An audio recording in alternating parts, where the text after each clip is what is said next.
आज का topic urban geography का एक महत्वपूर्ण टॉपिक सिटी के बारे में जानना है। सिटी क्या है? तो सिटी जो है लैटिन वर्ड सिविटास से भी उत्पन्न है, जिसका प्रयोग रोमन साम्राज्य के अंतर्गत संगठनों के लिए किया जाता था। बाद में इसका प्रयोग ईसाई धर्म के बिस्फरिक के लिए होने लगा। ब्रिटेन में यह शब्द उस नगर के लिए प्रयोग किया जाता था जहाँ मुख्य कैथेड्रल हो, यानी मुख्य चर्च हो। फ्रेंच में इसके लिए साइट शब्द है, जर्मन में इसे स्टैडट बोलते हैं, स्लाविक भाषा में गोरोड बोला जाता है, ऐसे ही डेनिश में इसको बाय बोलते हैं, स्वीडिश में स्टेडन बोलते हैं।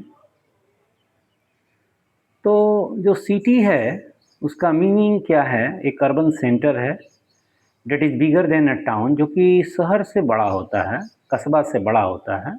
सिटी टाउन से बड़ा होता है एंड जिसके निवासी जो हैं मेनली कॉमर्स और इंडस्ट्री में लगे होते हैं। पॉल बैरोच, वीर गॉर्डन चैल्डे के अनुसार सिटी जो है originated after the neolithic periods. तो सिटी जो है नियोलिथिक पीरियड के बाद उत्पन्न हुआ है due to the primacy of agriculture. जब एग्रीकल्चर की प्रधानता हुई, अतिरिक्त अनाज उत्पन्न होने लगे, तब सिटी की उत्पत्ति हुई उस अतिरिक्त अनाज को बेचने के लिए। जबकि जेन जेकब्स मानते हैं क्या कि जो सिटी है वो एग्रीकल्चर से भी पुराना है। तो ये जेन जेकब्स का मानना है।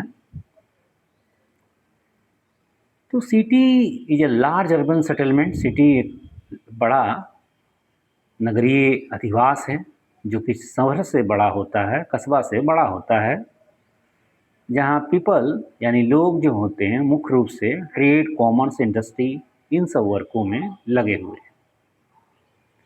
अभी तक जो हम लोग को सिटी का जो डिफिनीशंस के रूप में मिलता है, तो सर्वसम्मत डिफिनीशन नहीं है, no universal definition of the city.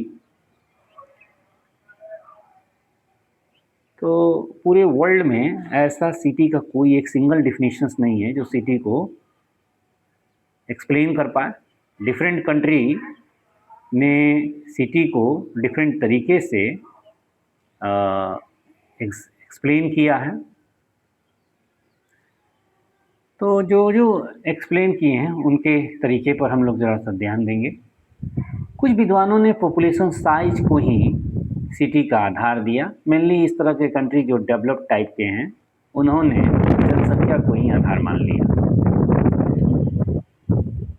जैसे कि minimum population requirement differs from country to country. एक देश से दूसरे देश में जनसंख्या, न्यूनतम जनसंख्या के आधार पर शहरों को, सिटी को डिफाइन किया गया। जैसे कि डेनमार्क, स्वीडन, फिनलैंड में मात्र 250 लोग होने पर ही सिटी हो गया। आइसलैंड में 300 पॉपुलेशन होने पर, कनाडा, वेनेजुला, स्कॉटलैंड में 1000, फ्रांस, जर्मनी, पुर्तगाल, चेकोस्लोवाकिया, अर्जेंटीना में 2000 की जनसंख्या पर सिटी हो जाता है कोई जगह। यूएसए, स्पेन, थाईलैंड में 2500 का, ऑस्ट्रेलिया, बेल्जियम, घाना में 5000, स्विट्जरलैंड, मलेशिया में 10,000, रसिया में 12,000, नीदरलैंड में 20,000, जापान में 30,000। तो ये जितने भी अभी देश का हम नाम लिए हैं, इन्होंने जनसंख्या के आधार पर ही नगर को मान लिया। इसी प्रकार से अदर क्राइटेरिया भी है सिटी को डिफिनीशन करने के लिए। कुछ देश जो हैं जनसंख्या के अलावा जनसंख्या के घनत्व को, रोजगार को, यानी ऑक्यूपेशंस को, संरचना को, स्ट्रक्चर्स, पब्लिक फैसिलिटीज़, सार्वजनिक सुविधाओं को ध्यान में रखकर अर्बन सर्विसेज के आधार पर शहरी सेवाएं, प्रशासनिक कार्यों के आधार पर शहर की पहचान की है। जैसे कि चिली में म्युनिसिपल सर्विसेज के आधार पर, Brazil, Bolivia, Costa Rica, Ecuador में प्रशासनिक क्रियाओं के आधार पर सिटी को डिफाइन किया गया है। भारत में 1961 के सेंसस में बोला गया क्या कि सिटी वो होंगे जिनका 1 लाख जनसंख्या हो और at least 75% of working males are engage in non agriculture activities. 75% जो पुरुष हों वो नॉन एग्रीकल्चर एक्टिविटीज में लगे हों। ये जो डिफिनीशंस है ये बाद में डिफाइन किया गया है। पहले था कि 75% working population non agriculture activities में हो तो मान लिया जाएगा कि वो शहर है। बाद में इसमें पूरा पॉपुलेशन को न रखकर केवल मेल पॉपुलेशंस को रखा कि 75% मेल जो है वो नॉन एग्रीकल्चर एक्टिविटीज में लगा है। तो ये थोड़ा सा ध्यान रखने का बात है। 400 व्यक्ति प्रति वर्ग किलोमीटर रहते हों। इसी तरह से विभिन्न विद्वानों का, बहुत सारे विद्वानों का मत है, जैसे कि फ्रेडरिक रेडजल, एच वेगनर, वान थ्यूनेन जैसे भूगोलविदों ने शहर को घनी आबादी, व्यापार, उद्योग, महत्वपूर्ण वाणिज्यिक गतिविधियों वाला संगठित और सघन निवास क्षेत्र माना है।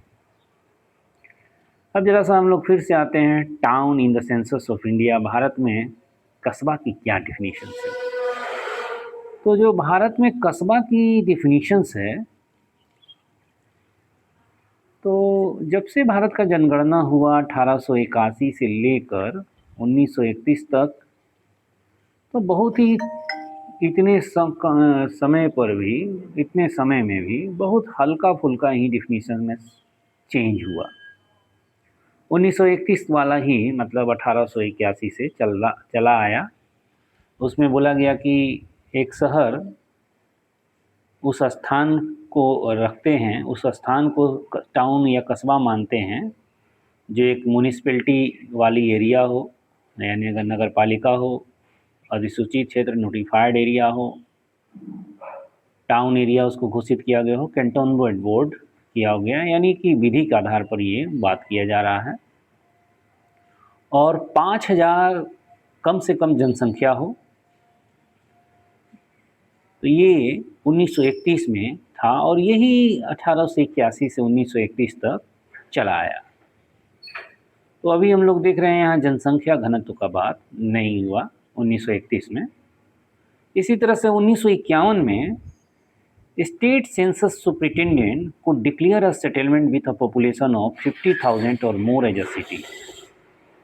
50,000 या उससे ज़्यादा जनसंख्या होने पर 1951 में स्टेट सेंसस सुपरिटेंडेंट सिटी घोषित कर सकता है। 1961 में देखिए द डिफिनीशन बिकम स्ट्रिक्टर, यानी कि परिभाषा को रिजिड बनाया गया।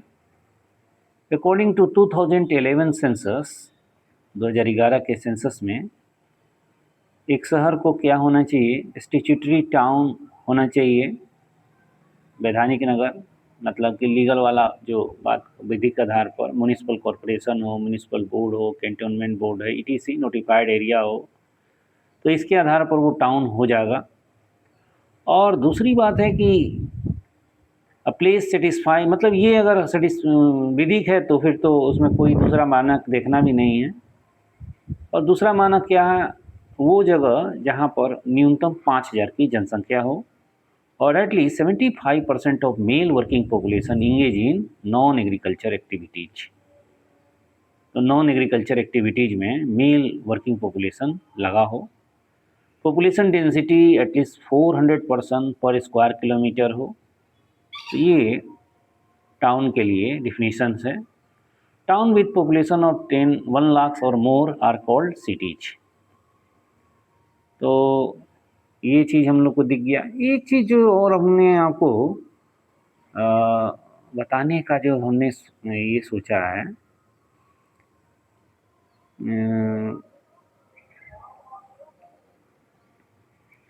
ये जो थोड़ा सा ध्यान देने का बात है कि एक 5000 वाला ये जो आपको दे रहा है ना, 75% of male working populations engage in non agriculture pursue, ये कब से शुरू हुआ?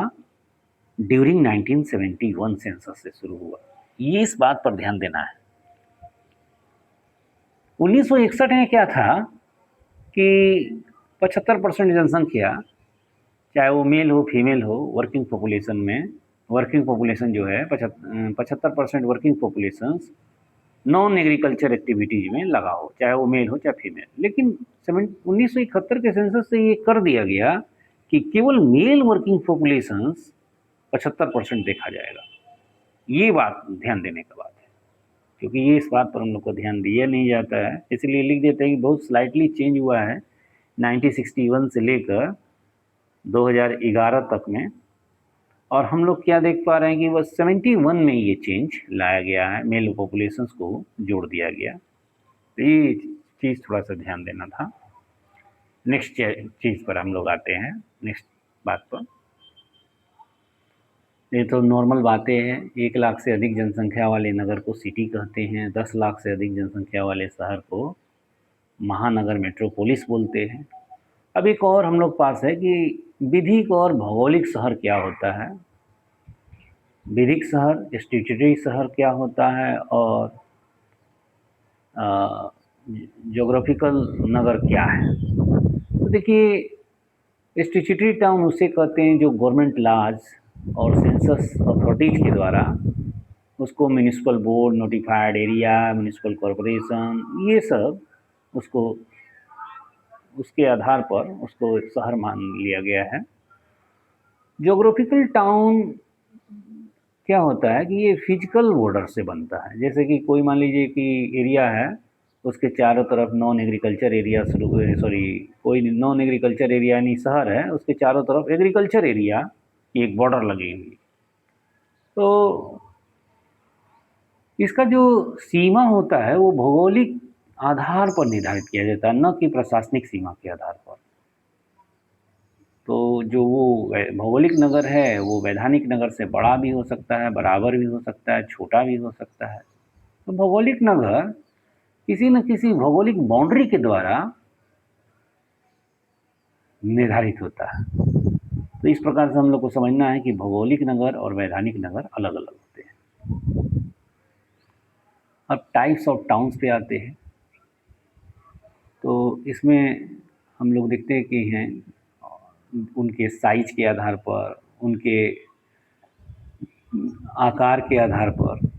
साइज आकार एक ही हो गया, डायमेंशन का मतलब क्या हो गया, विस्तार, समूहीकरण आदि के आधार पर शहर को हम लोग टाउन में भी classified into the various types, यानी आकार, विस्तार, समूहीकरण के आधार पर टाउन को कई ग्रुप्स में बांटते हैं। जैसे कि साइज के आधार पर देखिए तो टाउन, सिटी, मेट्रोपोलिस, ये आपको बट गया। और भी फंक्शंस के आधार पर हम लोग देख लें तो अर्बन एग्लोमरेशंस, नगरीय समूहन हिंदी में, कनर्वेशन, सन्नगर, मेगालोपोलिस, ये सब। Similarly on the basis of grouping there are twin towns. कुछ शहर जो होते हैं ग्रुपिंग कर ट्विन टाउन कहलाते हैं, डबल टाउन भी कहते हैं, या टाउन ग्रुप्स हो सकता है। Between a true town and A village lie N urban centre. तो कस्बा और गांव के बीच में अर्बन सेंटर आ जाता है, which is also called rural towns. Urban centre को ही रूरल टाउन बोलते हैं। गांव के बाद अर्बन सेंटर, जिसको हम लोग रूरल टाउन भी बोलते हैं, फिर टाउन। तो इस तरह से आगे निकलता रहता है। तो चलिए, ये सारी चीज़ें जानकारी मिल गया। अब आइए, कस्बा क्या होता है। कस्बा या टाउन शहर की प्रारंभिक इकाई है या गांव के विकास की वह अवस्था है जब उसमें नगरीय प्रवृत्ति दिखाई देने लगती है। इन प्रवृत्तियों से उत्पन्न सेवाओं के कारण आसपास के ग्रामीण क्षेत्रों की उस पर निर्भरता बढ़ती है। उसके चारों ओर प्रभाव क्षेत्र विकसित होने लगते हैं। धीरे धीरे कस्बा व्यापार, शिक्षा, प्रशासन, परिवहन, धर्म, कला, संस्कृति का केंद्र बन जाता है। एच ए मेयर और सी एफ कोहेन के अनुसार जब ये गतिविधियां किसी अस्थायी और सघन बस्ती में सामुदायिक संगठन के कुछ स्तर के साथ संचालित होती हैं, तब वह स्थान कस्बे का स्वरूप ग्रहण कर लेता है। तो ये सब हम लोग देख पाए। नेक्स्ट देखिए, ई बर्गिल के अनुसार क्या बोलता है, कस्बा एक ऐसी नगरीय बस्ती है जो एक बड़े ग्रामीण क्षेत्र पर प्रभाव रखती है, यानी इसका प्रभाव क्षेत्र होता है। नगरीय कार्यों के साथ उसमें ग्रामीण परिवेश की झलक भी मिलती है। कस्बा में थोड़ा ग्रामीण परिवेश भी दिखता है, इसलिए पूर्णतः नगरीय वातावरण वाले शहरों से अलग पहचाना जाता है। तो कस्बा में ग्रामीण परिवेश भी दिखाई पड़ता है। अपनी गतिविधियों के कारण कस्बा आसपास के ग्रामीण क्षेत्र पर महत्वपूर्ण आर्थिक, सांस्कृतिक और राजनीतिक प्रभाव डालता है। ग्रामीण लोग यहाँ अपने अतिरिक्त कृषि उत्पाद बेचते हैं और दैनिक उपयोग की वस्तुएं खरीदते हैं। इस प्रकार एक बाजार केंद्र धीरे धीरे व्यापार, शिक्षा, प्रशासन और परिवहन का महत्वपूर्ण केंद्र बन जाता है। तो ये हम लोग टाउन के बारे में पढ़ लिए। नगरों की स्थापना 15वीं शताब्दी से प्रारंभ हुई। पोलैंड, स्कैंडिनेविया, रूस जैसे यूरोपीय देश में अनेक नगर स्थापित किए गए। जर्मनी, ब्रिटेन, फ्रांस में सरकारों ने इसके विकास को प्रोत्साहन दिया। भारत में ब्रिटिश शासन के दौरान व्यापार, परिवहन, प्रशासनिक छावनी केंद्रों के नगरों का विकास हुआ। तो नगर की स्थापना, मॉडर्न टाउन 15वीं शताब्दी से प्रारंभ हो गए। स्वतंत्रता के बाद औद्योगिकरण तथा परिवहन और संचार नेटवर्क के विस्तार ने नगरों के विकास को बढ़ावा दिया। नगरों की संख्या 1961 में 2228 से बढ़कर 1981 में 3029, 1991 में 3313 हो गई। यह सामाजिक आर्थिक विकास के साथ तीव्र नगरीकरण की प्रवृत्ति को दर्शाता है। तो ये सब शहर के बारे में, कस्बा के बारे में हम लोगों ने पढ़ा। बार बार नगर कस्बा आते रहता है, तो समझना है कहाँ कस्बा की बात हो रही है, कहाँ नगर की बात हो रही है। तो ये अभी तक जितनी डिटेल्स हम लोग पढ़े ये सारे कस्बा के थे। अब सिटी पर आते हैं। सिटी आकार और प्रभाव दोनों क्षेत्रों में कस्बा से बड़ा होता है। इसकी सेवाएं अधिक विकसित होती हैं, इसकी संरचना अधिक जटिल होती है। आर ए डिकिंसन के अनुसार सिटी अपने आसपास के कस्बों का नेतृत्व करता है। विभिन्न संस्थानों ने सिटी की जनसंख्या के लिए अलग अलग मानदंड दिए हैं। जैसे कि यूनाइटेड नेशंस ने 1 लाख जनसंख्या निर्धारित की है। भारत में जनगणना विभाग ने सेंसस डिपार्टमेंट की 1 लाख या उससे अधिक जनसंख्या वाले को सिटी। तो ये सिटी पकाना है। सिटी क्या है? हिंदी में शहर, कस्बा में लड़का कंफ्यूज होता रहता है। तो शहर अलग चीज़ है, शहर मीन्स सिटी। और एक्चुअली सिनोनिम्स की जगह टाउन और सिटी, इतना सिनोनिम्स नगर हिंदी में जो कंफ्यूज करता रहता है, इंग्लिश में सही है सिटी और टाउन। तो यहाँ से बिल्कुल क्लियर हो जाता है। नेक्स्ट देखिए, मेट्रोपोलिस जो है वर्ड, ये ग्रीक भाषा से ही आया है, जिसका मीनिंग होता है मदर सिटी। महानगर यानी मेट्रोपोलिस वह बड़ा और महत्वपूर्ण शहर होता है जो अपने क्षेत्र का आसपास के नगरों का नेतृत्व करता है। तो इसमें फोर्ड के अनुसार विकास के तीसरे चरण में कोई शहर महानगर का दर्जा प्राप्त करता है। तो ये हम लोग जान गए। नेक्स्ट देखिए, population limits for a metropolis vary from region to regions. तो महानगरों की जनसंख्या सीमा जो है विभिन्न क्षेत्रों में अलग अलग होता है। यूएसए में बोला कि metropolitan area generally has a minimum population of 50,000। तो 50,000 की न्यूनतम जनसंख्या की आवश्यकता है यूएसए में। आर ए डिकिंसन क्या बोल रहे हैं कि एक नगर तभी मेट्रोपॉलिटन सिटी कहलाता है जब 10 लाख या उससे अधिक जनसंख्या हो। इसी प्रकार से हांस ब्लूमफेल्ड ये 1968 में बोल रहे हैं कि 5 लाख या उससे अधिक जनसंख्या वाले क्षेत्र को मेट्रोपोलिस मानना चाहिए। भारत में 10 लाख या उससे अधिक जनसंख्या वाले शहर महानगर कहलाते हैं। हम लोग को पता है 2011 में भारत में 53 महानगर थे। तो ये मेट्रोपोलिस के बारे में हम लोग जान गए। महानगरों का विकास 19वीं शताब्दी से जुड़ा हुआ है। लंदन और पेरिस प्रारंभिक बड़े शहरों में शामिल थे। 1900 तक विश्व में 10 मिलियन शहर थे। Berlin Chicago, Kolkata, London, Moscow, New York, Philadelphia, Paris, Saint Petersburg and Tokyo. तो भारत का सबसे पहला मिलियन सिटी कौन है? कोलकाता है। 20वीं शताब्दी में उनकी संख्या तेजी से बढ़ी। 2016 में विश्व में 31 मेगा सिटी थे। अब देखिए metropolitan area and urban agglomerations. Metropolitan के बारे में तो हम लोग जान गए, किसी भी महानगर द्वारा घेरा गया कुल क्षेत्र महानगरीय क्षेत्र कहलाता है। मेट्रोपॉलिटन एरिया, जहाँ पर महानगर है उसके एरिया को क्या कहते हैं? मेट्रोपॉलिटन एरिया कहते हैं। इसे नगरीय समूह भी कहा जाता है, अर्बन एग्लोमरेशंस भी कहते हैं। कैलिफोर्निया विश्वविद्यालय बर्कले अमेरिका के अनुसार महानगरीय क्षेत्र वह क्षेत्र है जिसकी कुल जनसंख्या कम से कम 1 लाख हो, जिसमें कम से कम 50,000 जनसंख्या वाला एक नगर हो, जहाँ 65% लोग गैर कृषि कार्यों में लगे हों। तो ये कैलिफोर्निया यूनिवर्सिटी का है, यूनिवर्सल नहीं है। फिलहाल हम लोग को ये याद रखना कि मेट्रोपॉलिटन एरियाज वो होते हैं जहाँ 10 लाख या उससे अधिक आबादी रहता है।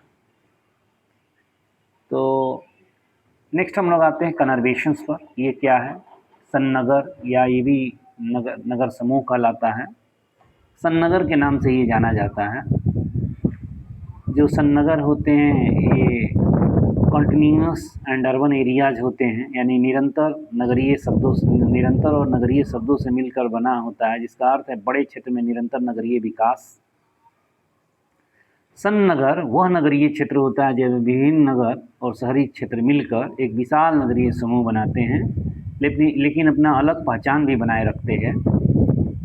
तो आमतौर पर एक नगर केंद्रीय नगर के रूप में कार्य करता है, जबकि अन्य नगर उससे कार्यात्मक रूप से जुड़े रहते हैं।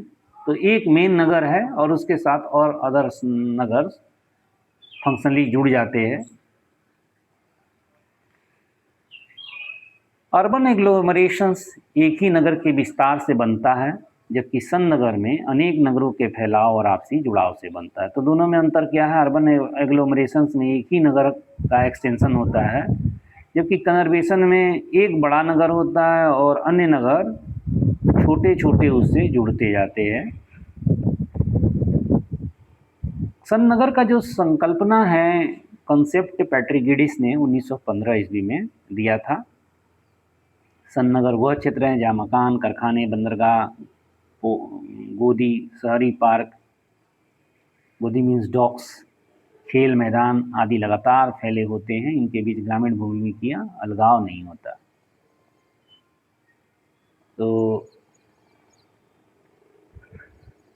ये हम लोग को समझ में आ गया। T.W. फ्रीमैन के अनुसार एक मुख्य नगर और उसके उपग्रह नगर, उपनगर भी मिलकर सन्नगर का निर्माण करते हैं।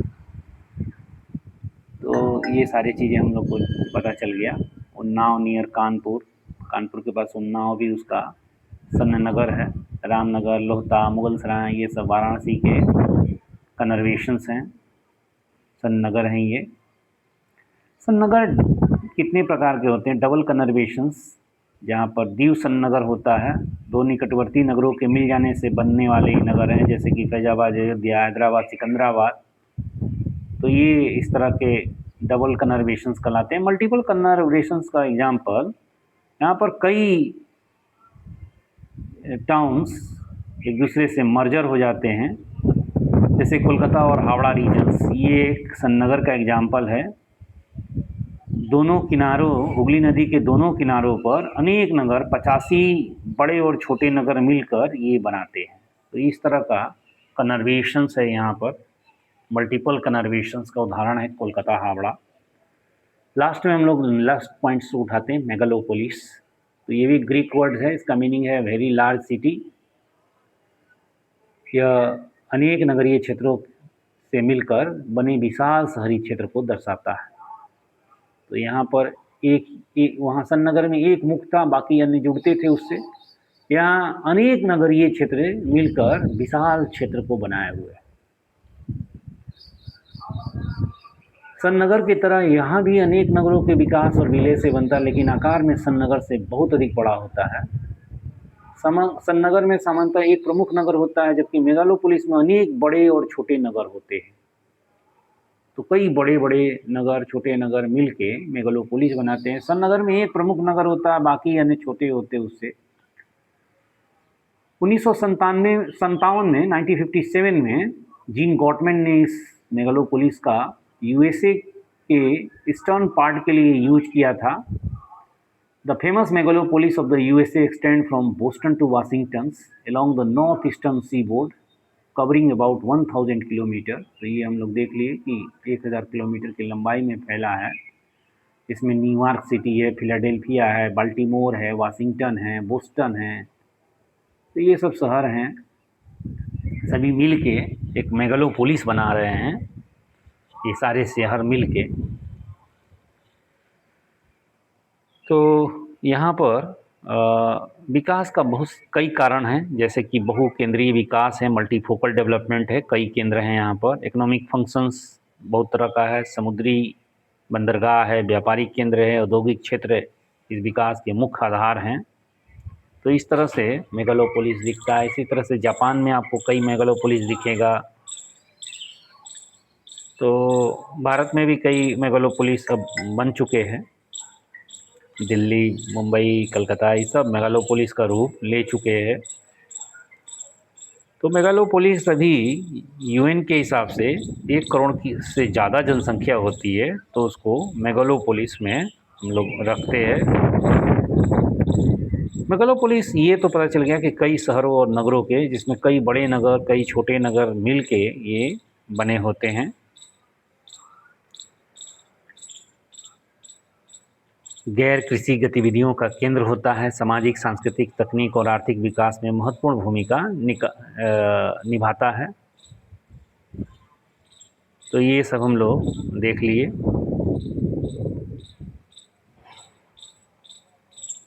करेक्टर ऑफ सिटीज़ में यहाँ पर नगरीकरण ने अनेक अवसर प्रदान किए हैं, लेकिन कई समस्याएं भी उत्पन्न की गई हैं। शहरों का अध्ययन शहरी विकास को समझने और समस्याओं के समाधान में मदद करता है।